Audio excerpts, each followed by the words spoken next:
Если вы думаете, что говоря правду, вы сможете победить, то это не так. На правде очень легко заработать. Единственная валюта во вселенной – это искренность. Правдой можно торговать как товаром. Искренность – это не информация, это состояние. Те, кто управляют игрой, могут имитировать правду, могут даже говорить правдивые факты, но никогда не смогут имитировать искренность. Ведь нужно быть, а не казаться. Искренность – это высшая форма уязвимости и высшая форма силы одновременно. Святая искра.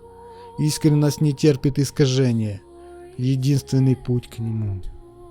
Единственное проявление твоей собственной воли.